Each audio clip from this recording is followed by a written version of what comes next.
Shout out to Squarespace for sponsoring this video. Hey guys, Spirit of the Law here. In this unique unit deep dive, we're going to be taking a look at the Korean Turtle Ship. It's a quirky naval unit, appearing to be a short-range cannon galleon, which immediately raises a number of questions.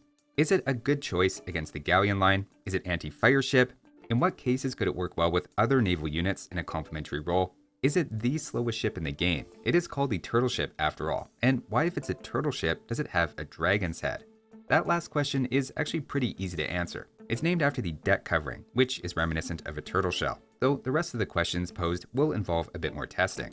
The historical inspiration is of course the Korean armored warships, made famous by Admiral Yi as he yeeted the Japanese out of Korean waters. They were formidable first for being able to ram enemy ships, then being loaded with at least 24 cannons, while then being covered in plates and metal spikes to prevent the Japanese preferred method of naval combat through boarding. It's an impressive ship historically, and we'll see if it lives up to that reputation in-game. Particularly worth keeping an open mind over is that the unit has undergone quite a few improvements over the years. First, the requirement to have a castle built to unlock was removed, which was potentially a huge impediment on water maps in Castle Age at one point. They then not only had their wood and gold costs dropped, but then what used to be a separate tech called Pinoxen is now built into the Elite upgrade as a free extra. Finally, they also recently gained +1 range on the Elite version and now also benefit from Siege Engineers for another +1 range, so it's really better today than ever. To start with the unit as it stands now, or should I say floats now, in Castle Age side by side with the main 3 warships, they're by far the most expensive. Factoring in the Koreans' discount, they end up being a little over 300 resources each, while the others here are just 120 resources by default, with slightly different weightings on wood and gold. A downside of having such a gold-heavy price is that turtle ships are then helped a little less by shipwright, which only targets their wood cost. Though whether we include that or the Korean ship discount, the turtle ship is always in the ballpark of costing triple the total resources of the others shown here as a rule of thumb.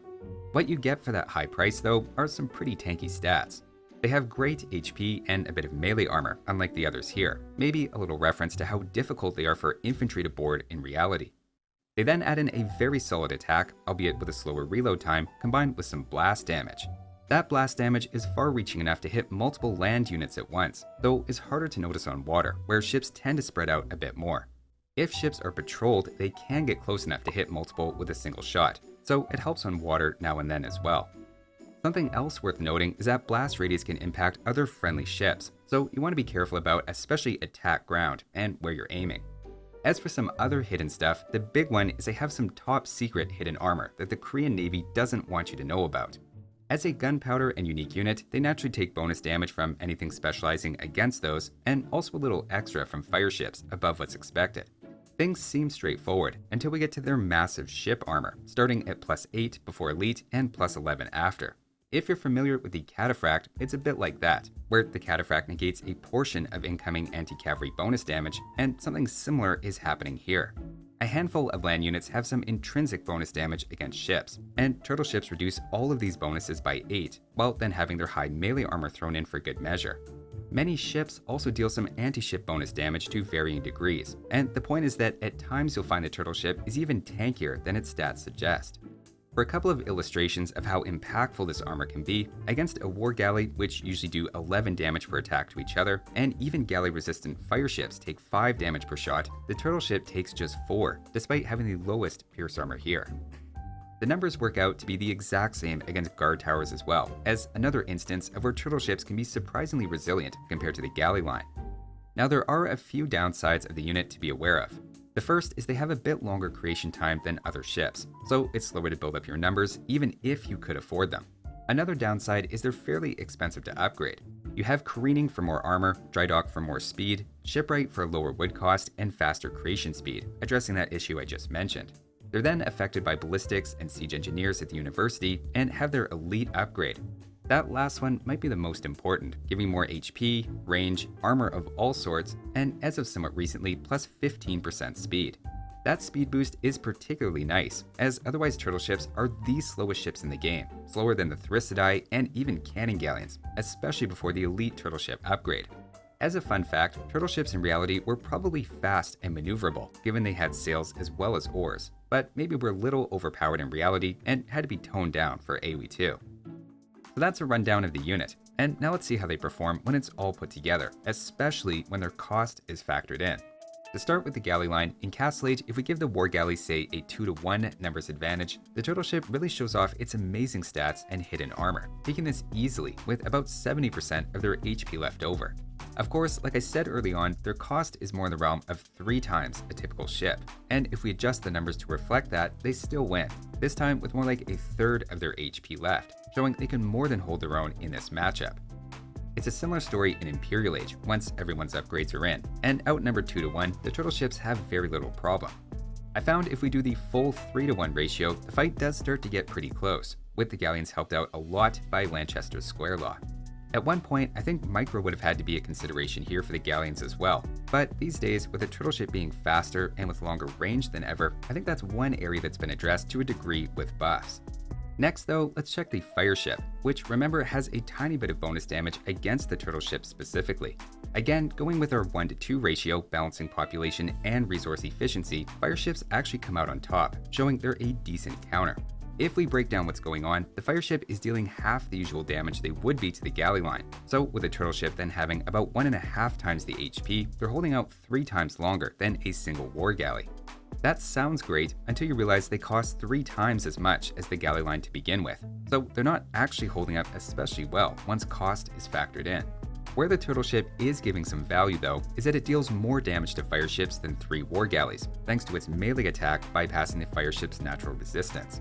That extra damage helps enough that if I micro the turtle ships and start with equal resources, I could end up winning, which is also sometimes true of the galley line in large numbers.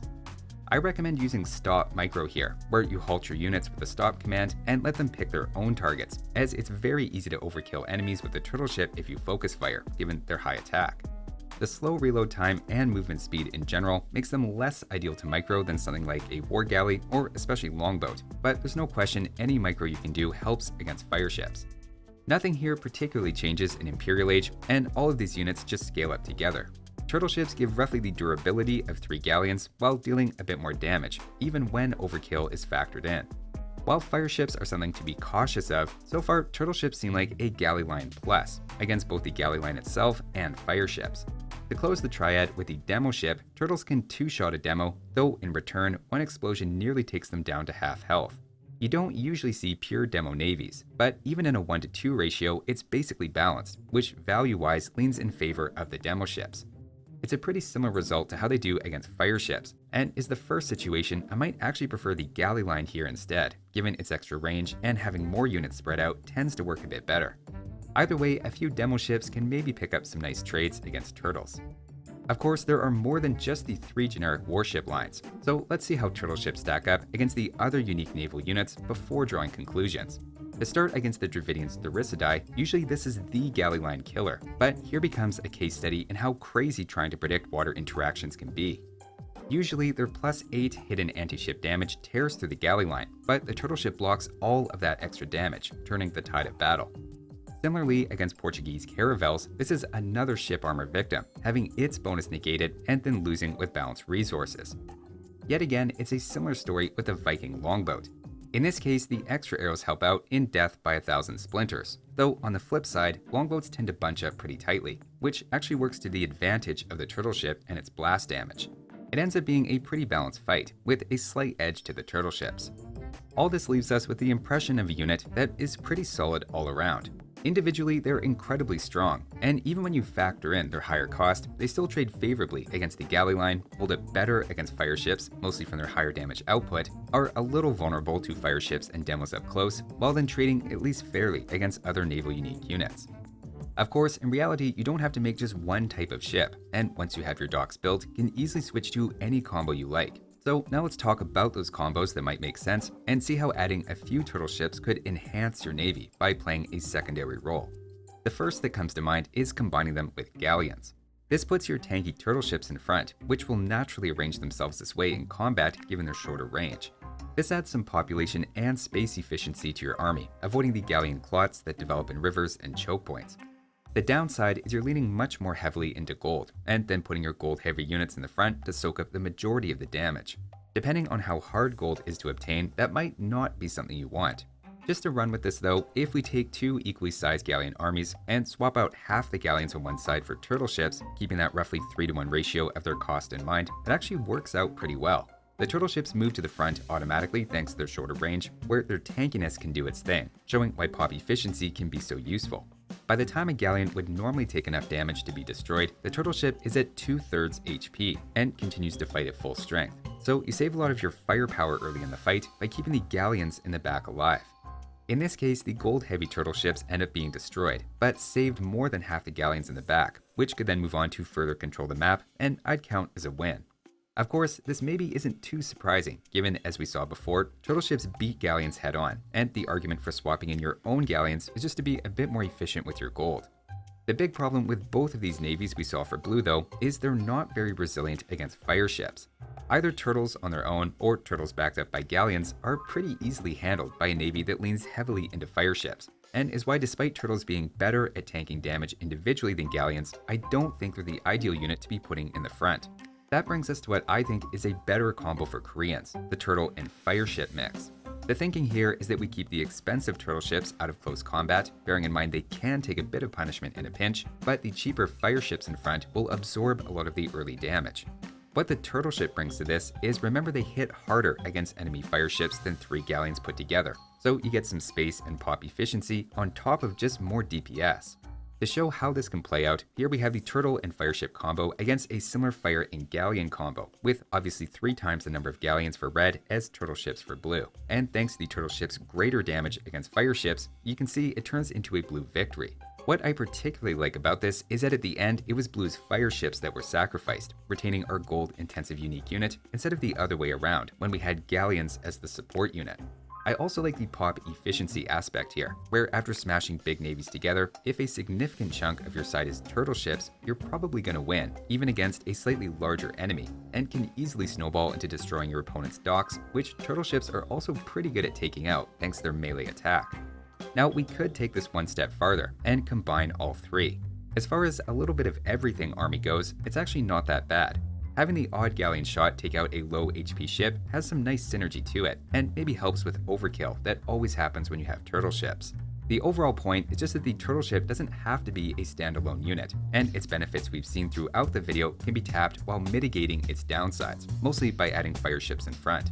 It's tempting to view the turtle ship similar to the ballista elephant, giving a medium range unit to add some DPS in bulk, with ideally a bit of a meat shield in front.